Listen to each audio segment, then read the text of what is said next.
delighted that David Fowler has agreed to come and share some of his expertise. This is kind of part of a series for us of trying to understand our neighbors, because Bellevue has changed its demographics, and there are a lot of Chinese, a lot of Indians in our neighborhood that weren't here when you were growing up. And David grew up at this church, so I will let him introduce himself. Thank you. So, as Doris said, my name is David Fowler. I'm a lecturer at UC Santa Barbara. I lecture on the Hindi language and also religious traditions of India. So I was very happy to get in touch with Paul Boyes and Dory, inviting me here to talk to you today about Hindu traditions, specifically to get to know our Hindu neighbors, right? Some 1 billion worldwide, and certainly becoming more and more influential on the east side. So one of the things I want to start out with is the simple fact that Hindu traditions, unlike Western traditions like Abrahamic traditions, for instance, Islam, Christianity especially, that are very centered in terms of definition. Hinduism is decentered in terms of definition. If you, for instance, believe that Allah is the only God and Muhammad is his prophet, then you're a Muslim, right? That's the Shahada, one of the 5 pillars of Islam, the proclamation of faith. And so too, if you believe in the saving power of Christ, that he died for our sins, you're a Christian, or at least that encompasses, the vast majority, right? It's pretty hard to be a Christian if you don't take that kind of basic tenet to heart. Hindu traditions, however, are very unique in the sense that there is no founder, so there is no analog to Muhammad or Christ, if you want to see Christ as a founder. There's no analog or to a text as important to Hindus as the Bible or the Quran.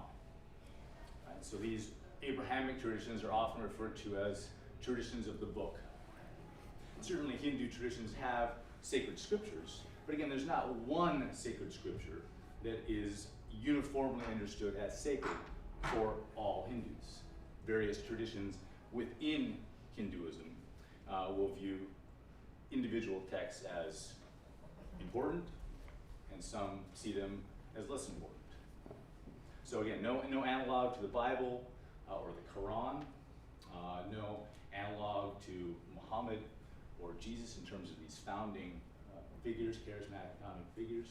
So this makes Hinduism really difficult to define and really difficult to introduce in a 45-minute context, right? Because it's, like I said, it's decentered. In fact, I've in the past introducing traditions, Hindu traditions, used the analogy of, and others have done this as well, use the analogy of a tree. Right? Abrahamic traditions, especially Islam, Christianity, have that solid trunk that then branches out into various traditions. So you've got Roman Catholicism, you've got Protestantism, various iterations thereof, right, that create the canopy of the tree. But it's all fairly uniformly, or it's unified by that singular trunk. And so too with Islamic traditions. You've certainly got the split between Shia and Sunni and various philosophical schools that spin off of each, and various traditions that spin off of each. But they're informed by that shared belief that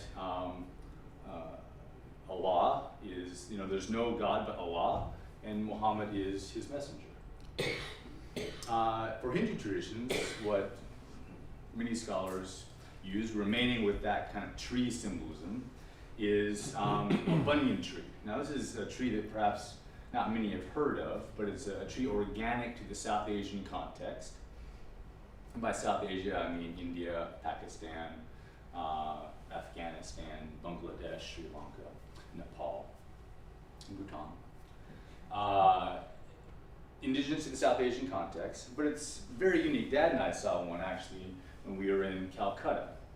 So what the Bunion Tree, and why the Bunion Tree is a good example of Hindu traditions kind of being multi-centered, is the way the Bunion Tree works is that, way back in the historic past, there was once one original trunk that then sprouted, produced limbs. Those limbs then curve back into the earth and sprout new trees. And after many hundreds of years, this one organism can take up acres. And at that point, it's extremely difficult to figure out which was the original, mother root, if you will. So things are connected, but they're connected underground. And those connections being underground can be obviously hard to see, but they're there, right? And so too with Hindu traditions, right? There are these connections that inform these different stocks, if you will. But sometimes those connections can be difficult, and the connections that inform the relationship between one stock to another can be different over here.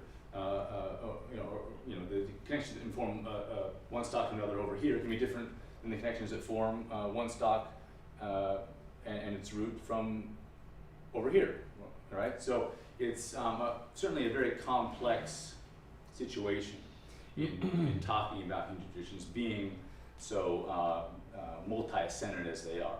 Anything I say today will be,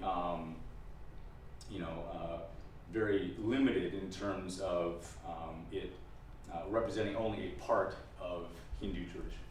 I cannot speak or give you kind of defining features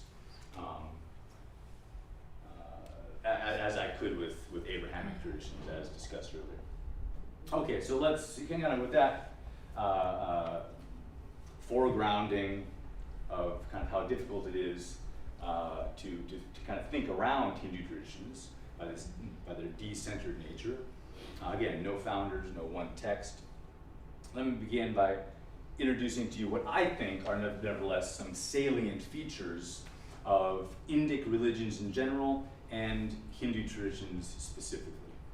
And so I bring to you some examples of Indus Valley seals. These are seals associated with a primary civilization. So we think of primary civilizations like Egypt and Mesopotamia. Often one that gets forgotten is the primary civilization associated with the Indus Valley, which is in modern-day Pakistan. This was an incredibly complex civilization. Unfortunately, we don't know as much about it as we do, especially Egypt. One, because they didn't have complex burial, rituals. So there's not caches, that we can discover in pyramids and with all kinds of gold and silver and precious gems associated with them, etc.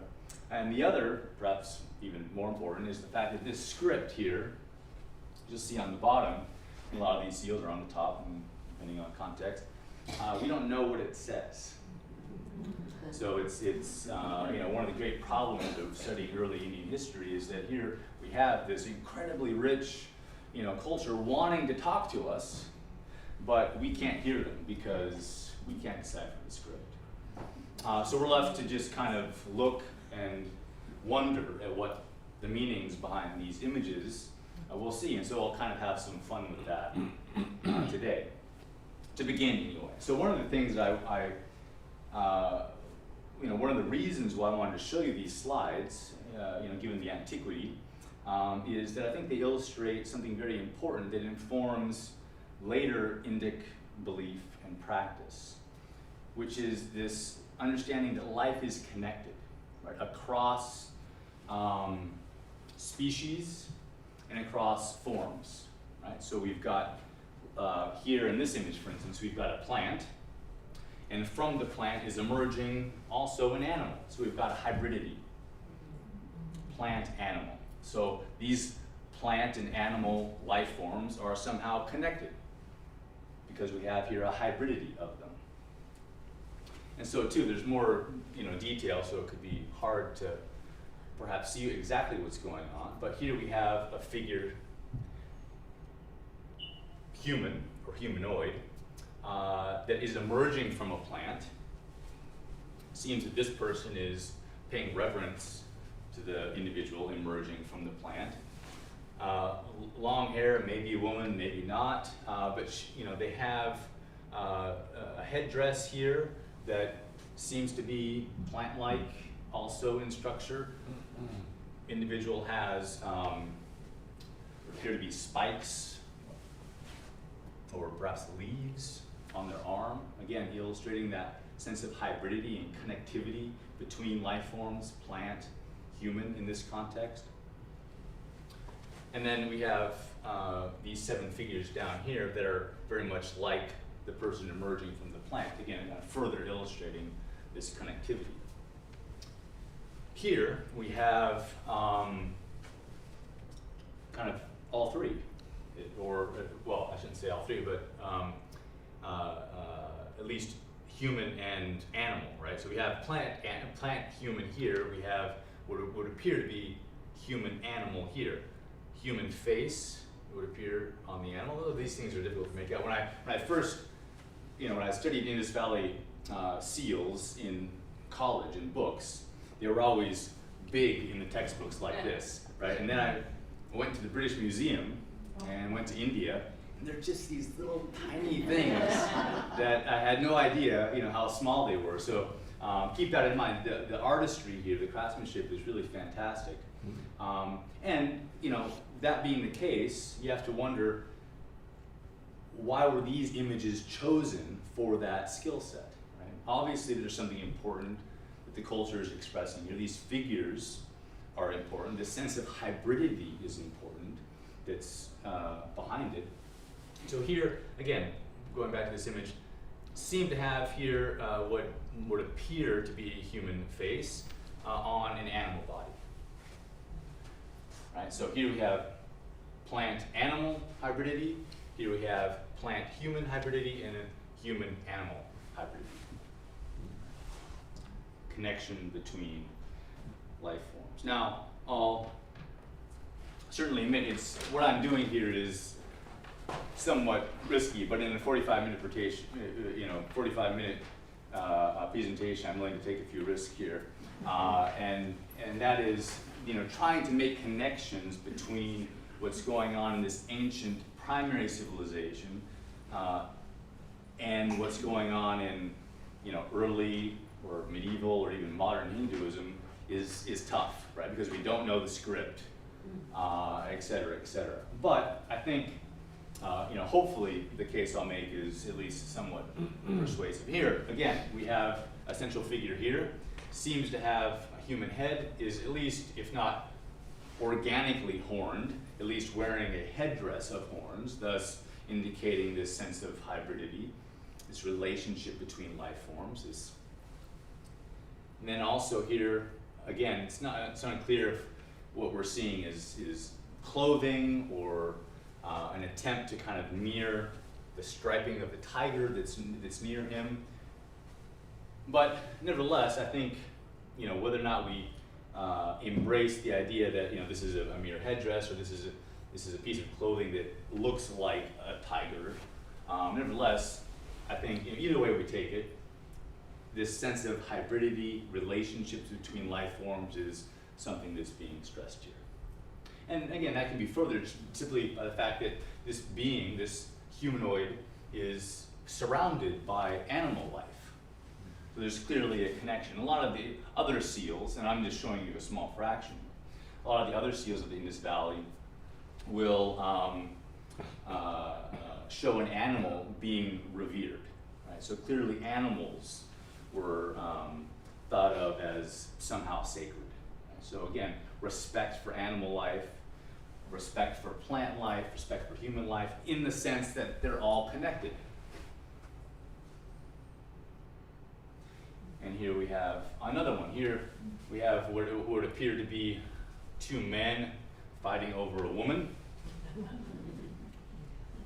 But on the sides, really interesting here. So here I think we have all 3, plant, animal, and human, mixed together in hybrid form. So here we have the face or head of a human being. We can see either horns or, I would argue, plant-like structures emerging from the head, and then an animal body. So these are just some of the images that you encounter as you work yourself through the gifts that Indus Valley civilization has given us in the form of these seals, right? These pieces of art. And again, like I said, the take-home message here that I want to continue on with is that there's a connectedness between life forms: human, animal, and plant.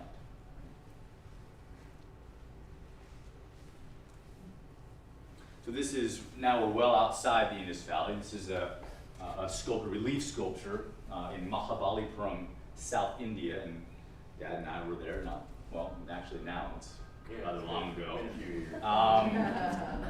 But here we have, again, sense of hybrid. So the god Vishnu, perhaps you've heard of this Hindu deity, is understood to have been incarnated on earth to protect cosmic order by defeating some demon that has run rampant 10 times.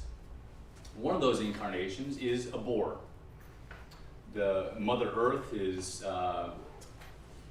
buried underneath a flood, and only the boar, through his tusks, can dig through the mud and muck, save Mother Earth, and bring her back to the surface. And that's what we have seen here. But the manner in which this avatar or descent of Vishnu is depicted is that of a boar-human hybrid. Right? So this relationship between animals and humans is again something stressed well outside of the Indus Valley context. So it's something that continues. And here we have Ganesh. This is, a deity that is certainly reached into Western popular culture pretty deeply, right? We can all say that we've probably seen the elephant-headed god Ganesh in one form or another. And indeed, he is an extremely popular deity, extremely important deity in India. Not given a role in creating or destroying the cosmos, not a deity in that omniscient, omnipotent sense, but nevertheless a divine figure that informs the daily lives of many hundreds of millions of Hindus. But again, back to the point: human-animal hybridity, connectedness of life forms. Now, I just want to say a couple words about Ganesh, because he has, as I said, kind of reached a certain kind of cult or popular culture status in the West as being kind of, almost a symbol of Hindu divinity. Again, he's extremely popular. He is known as the remover of obstacles. So you will see Ganesh, for instance, at the threshold of doors before people leave to start their day. Their obstacles will be removed by passing under Ganesh. So that is a real primary function that Ganesh has in the Hindu divine cosmology, so to speak, or worldview. And here we have, continuing on later, this is probably a 17th, 18th century painting done in the Islamic period of India, right? So here we have an elephant. How is that elephant depicted? The elephant is depicted as being composed of other animals and even humans. So again, it's something that persists. It's not just alive in the Indus Valley civilization, it's alive in the medieval period, it's alive in the early modern period. We keep on kind of coming back to the sense of the relatedness of life and the sacredness of this relationship. One more. Here we have a camel. Again, this is roughly the same time period. How is this camel? I mean, it's obviously relatively easily identifiable as a camel, but it too contains animals and humans, even maybe a few plants as well. And again,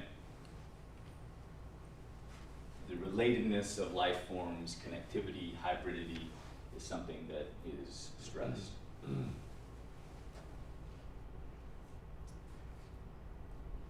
before I get to that slide, I mean, so kind of, pull this together, if you will. When you read Hindu scripture, one of the foundational kind of philosophical textual genres is known as the Upanishads. These are kind of the wellspring for later Hindu philosophy. Very early text, we're talking about 8th century, 5th century BCE, so before the Common Era. And these are, again, philosophical dialogues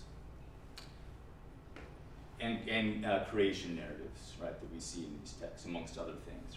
It's kind of a hodgepodge of materials that we encounter. But one of the creation myths, or creation narratives that we see, is that creation in the Hindu tradition is understood, the verb to create is shrishti, which means a pouring forth.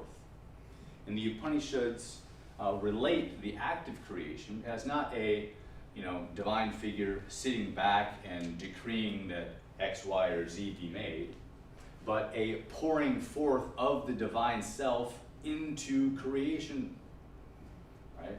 So that's why I think we're seeing that is a connected idea. That idea connects with this sense of hybridity that is, again, we've seen in the Indus Valley seals all the way up to the 18th century here in this painting. But this idea that the divine permeates creation is not different from creation, is a really fundamental or foundational idea in Hindu philosophy. And this is made clear, this relationship between the macrocosm, if you will, the universe, and the microcosm, or the individual, is made explicitly clear through the famous formulation in the Upanishads of Atman equaling Brahman. In other words, Atman, the individual self, is identical to the universal self, Brahman, right? So again, I think these ideas are related. There's certainly an idea, very abundant and popular in Hindu traditions, that stresses that the divine permeates creation. That not just in looking at a mountain or the ocean do we wonder at God's majesty in creating that, but we actually see the divine in those things. For instance, when Dad and I made our first trip to India, we went to a temple in the Holy of Holies for Hindus, Benares. Right? So that's an analog to Mecca or Jerusalem or Rome or the Vatican, St. Peter's. So this is a temple in Benares.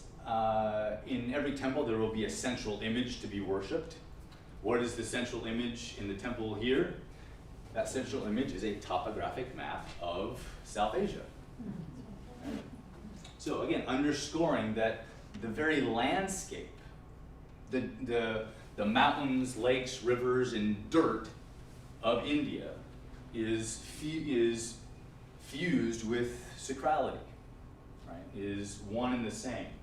There's an actual temple, and the orange here, these are flower offerings that are made to this, image, if you will, understood as Mother India.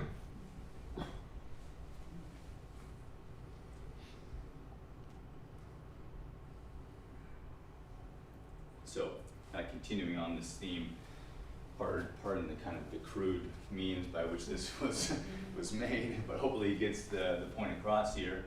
Again, continuing to push this idea, right, of connectedness between God or the divine and creation, right, and this connectedness as such between life forms, because if all creation is, permeated by the divine, then the plants, you have a relationship with a meaningful relationship with plant life, with animal life, and other human beings.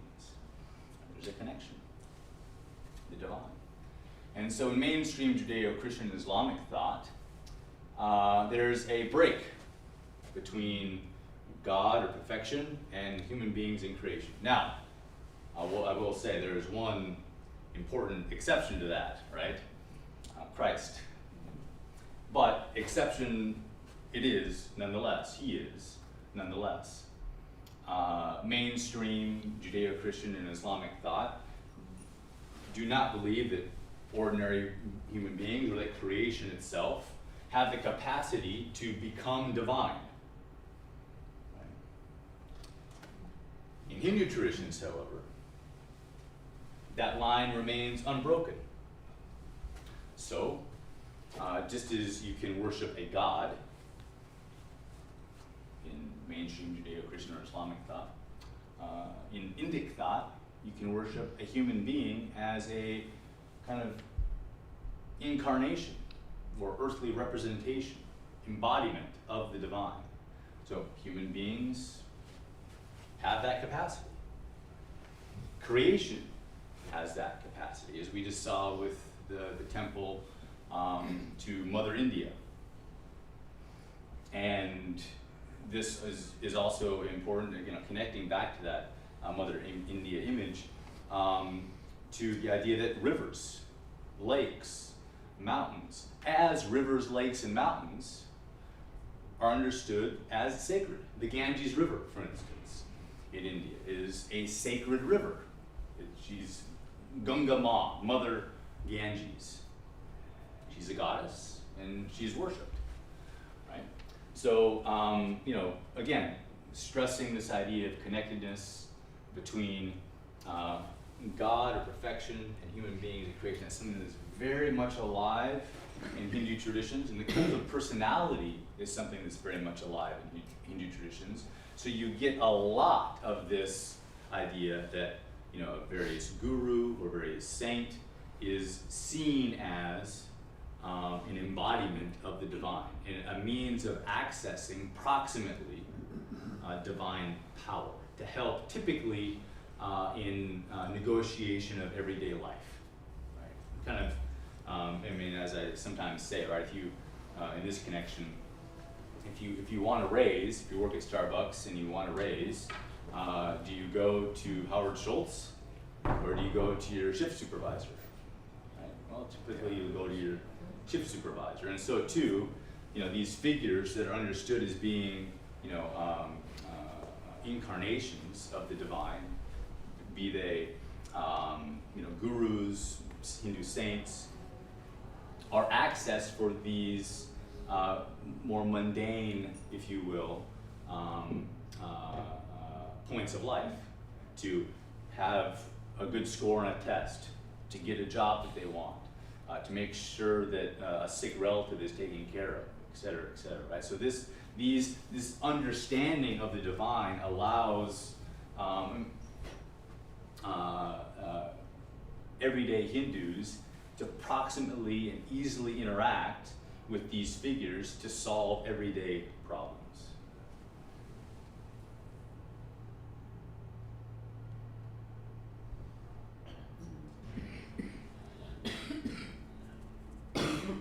I should say, just in connection with this, we can just briefly talk about the fall here.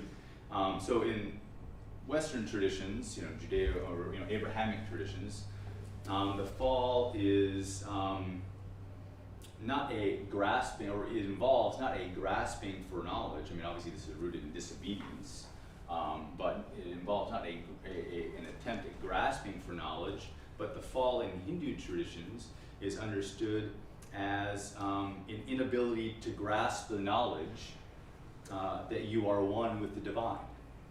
Right? That creates our fallen state. Right? So the object is to obtain that knowledge, that you are one with the divine, and that constitutes liberative knowledge. So I wanted to talk a little bit about Hindu conception of monotheism. Hinduism is often referred to or understood as a polytheistic tradition.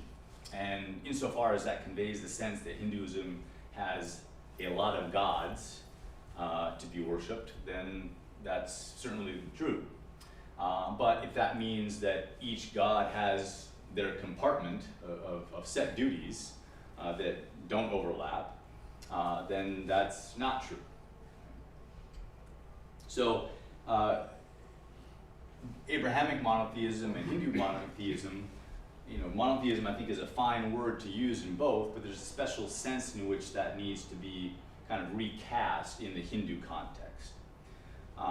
Because Hindu monotheism is inclusive, not exclusive, right? So for instance, thou shalt have no other gods before me, Abrahamic tradition, there is no God but Allah. Again, this is the Shahada, and Muhammad is his prophet. Abrahamic tradition, that's exclusivity. Allah is, using the Islamic example, is the God. All other gods are false gods. Right? In the Hindu context, what we have is not so much exclusivity, but inclusivity.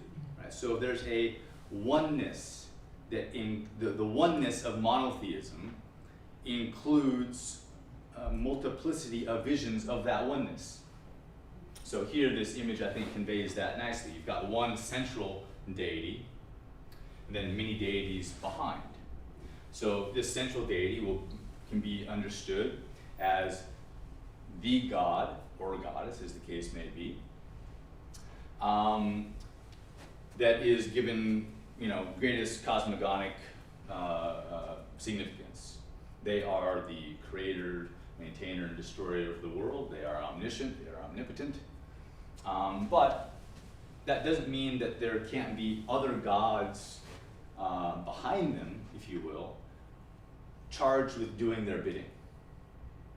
So in that sense, the concept of monotheism in Hindu traditions is inclusive and allows for adaptation and incorporation of other divine figures into a theological system. So, for instance, there are Hindus that have incorporated Christ into the superstructure of Hindu divinity. It's like, well, this Christ figure you Christians bring to India sounds like a really great guy. Let's incorporate him into the Hindu fold. Right? It doesn't necessarily mean that they are Christians. Right? They just accept the fact that because Christians invest Christ with so much import and power, he's a religious figure to be taken seriously, and as such, worthy of incorporation into the Hindu scheme of things. And so you actually have Hindus in India referred to as Krish Bhaktas, devotees of Christ, but still see themselves as falling under the Hindu umbrella. And again, this sense of inclusiveness is, again, very key to this idea of monotheism, quote unquote, in Indic traditions or Hindu traditions. This idea that oneness has,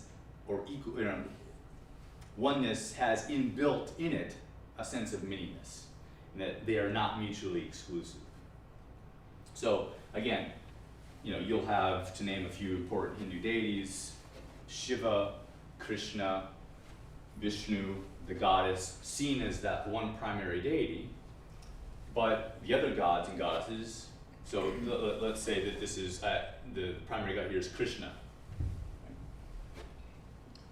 The person who is elevating Krishna to that top shelf level won't deny the existence of Shiva, Kali, or any other Hindu gods or goddesses. They'll just say, well, when Krishna needs to create or destroy or maintain, he asks X, Y, or Z deity to do that for him.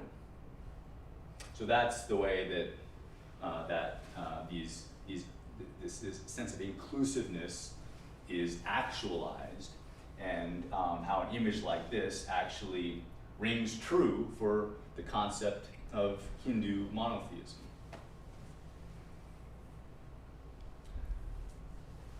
So another thing I wanted to talk about was how, or the differences between kind of Abrahamic worship practices and Hindu worship practices as indicated by architecture. What simple architecture can help us understand about how these different faiths understand the divine and worship the divine. Right, so this is a picture of the interior of the Blue Mosque in Istanbul, Turkey. And this is, anybody, right, inside of St. Peter's.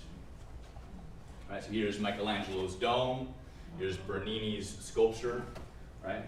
So the sense in both of these buildings is one, that it emphasizes divine transcendence, huge open spaces, right? I mean, the architectural achievement of building domes is something that Western architecture really stressed, right? To create these lofty open spaces in which many people could gather and worship as a community, and that would stress divine transcendence. So we've got two things, a few things going on here. We've got emphasis through architecture on transcendence, emphasis through architecture on communal worship, right? Because you've got these open spaces that invite people to come in and worship together. And in so doing, you've also got a sense of, in the next picture that I'll show will help illustrate this. I think I chose the correct slide. The one goes to these places to hear something, right? To hear the gospel, to hear the imam speak and comment on Quranic passages, right?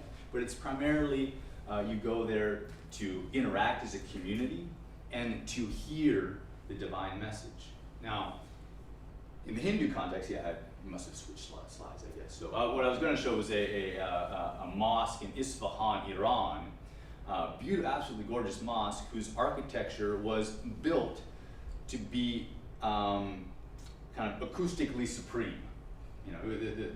The way the mosque was built was in such a way as to maximize its acoustic effect. Right? Again, so emphasize that you go here to listen to something, to hear something. So here in the Hindu context, certainly Hindu temples have a grandeur about them. They can be very tall, just as tall as any mosque or church. But the actual interior space is often very narrow and relatively cramped, leading you to a central sacred image here. So what does this tell us? So architecture in the Hindu context emphasizes not divine transcendence, but divine immanence, divine presence looking you in the face. Right, again, that connects with what we've talked about before. 2,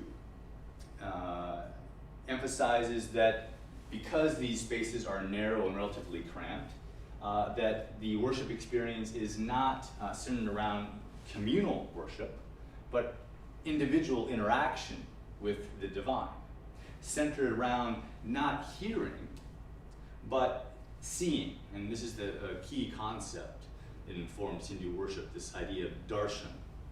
Seeing and being seen by the divine. That's why you go to a Hindu temple, is to see the divine, who is understood as being gracefully, fully present in the image for the devotee. And the devotee goes to the temple to see and be seen by the deity. And sight is understood as an exchange of matter. Right? So my humanity, right, in gazing at anyone, is my David Fowlerness, or however you want to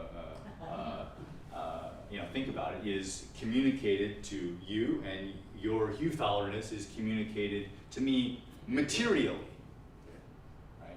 And that's what makes darshan such a powerful experience for Hindus, is because they're literally exchanging matter with the divine, and being through this action of seeing. You'll often see, although this image isn't a great example, but the prominence of eyes in Hindu art is something to take notice of.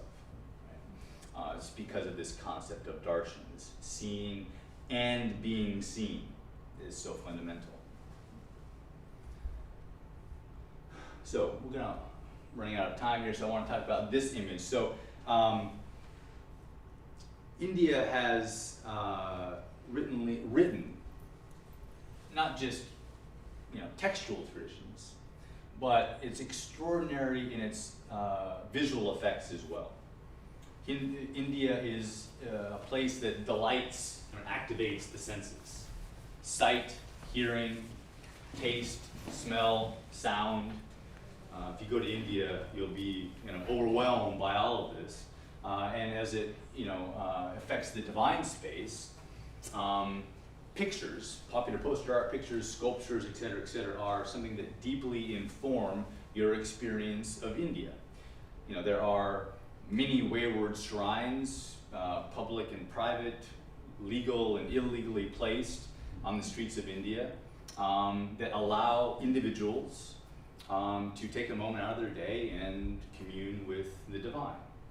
And here we have one example, Kali. And I wanted to show this example because it's particularly at least the British were horrified of this image. And certainly there's much to be horrified about, right? It's a shocking image, and it's meant to be shocking, right? We've got, severed heads, severed arms, swords, etc., etc. But just as a text might at first glance seem opaque in terms of meaning, so too an image. And there is a way of reading this, just like a way of reading any text, that is informative and allows a glimpse into deeper aspects of the Hindu tradition that otherwise might be missed if you just dismissed it as kind of abhorrent at its face. Right? And so what are some of those things? Well, I'll address kind of the kind of most basic features first. So notice that Kali is, I've been to Kali's temples, as his dad, in Calcutta. They're magnificent temples. She's an extraordinarily popular goddess, especially in that eastern India region. And she has a garland. She understands a ferocious, kind of warlike, independent goddess. And you can see that in the imagery behind her and the weapons that she's wielding, etc. But she has a garland of severed heads. Why would she have that? Well, one of the things that Hinduism, Hindu philosophy, Hindu practice, Hindu ascetic traditions emphasize is the need to renounce the ego. And what is the locus of the ego? The head, obviously, right? So this isn't just a garland of severed heads as severed heads. It's an invitation by the viewer to renounce their ego, because that is a cause for suffering. And the whole kind of work of so many traditions, right, is to extricate one out of suffering. Garland of severed hands or arms. Why would she be wearing a girdle of severed arms? Well, much like with the severed heads, Hindu philosophy invites us to cease grasping at things that fill a hole in us, right? That only the divine can fill. If we grasp with material things, that may give us fleeting happiness, but does not give us permanent happiness. So how do we get to that permanent happiness and fulfillment? Right? Well, you get there by stopping or ceasing to grasp. Right? Again, same idea here. Severed head, renunciation of the ego. Kali is also a divine figure that is seen as kind of an exemplar of the forbidden, polluting aspects of life. She therefore acts as a deity inviting one to transcend an artificially, socially imposed duality on reality and break through to an underlying primordial unity. So let me unpack that just briefly here, right? So a lot of, many people like to simply emphasize the positive aspects of the divine, right? The pure, clean, unicorns and rainbows kinds of aspects of the divine, and sweep under the rug some of the uglier aspects of life. But if you understand God is omniscient and omnipotent, all of it is part of God's plan. And so only privileging the neat, tidy aspects gives you an incomplete understanding of the divine. So Kali, in her shocking appearance, is trying to shock us, literally, and this is shocking to Hindus, right, in a sense. Not as shocking as it is maybe to us, but certainly has a shock effect for Hindus, and that is to shock us into seeing this fuller vision of the divine. The divine encompasses these untidy, imperfect aspects of life, just as it encompasses the tidy and perfected aspects of life, or the controlled and ordered aspects of life. All right. Kali represents that kind of sense of disorder and loss of control. That this want to control things is a humanly imposed duality that does not represent a full, enlightened understanding of divine presence. And so, as I end here, I just want to end by saying, Hindu traditions are, and I hope what I've said and what I've shown has helped establish this, are incredibly adaptive. As I said, they have even adopted Christ into their divine superstructure. They've incorporated the Buddha into their divine superstructure. Visiting, Sufi shrines is something that Hindus do. Sufis being a mystical form of Islamic traditions. And this, by visiting a Sufi shrine, by paying homage to Christ, you're not being a bad Hindu. You're just accessing divine power that is ultimately understood as having kind of a source in Hindu traditions. It can be manifested in various ways. But in this sense, Hindu traditions are extraordinarily adaptive and creative, and the world is full with the divine for Hindus, and over the centuries they've built an incredibly beautiful array, I think, of accessing that divinity. And that is all. I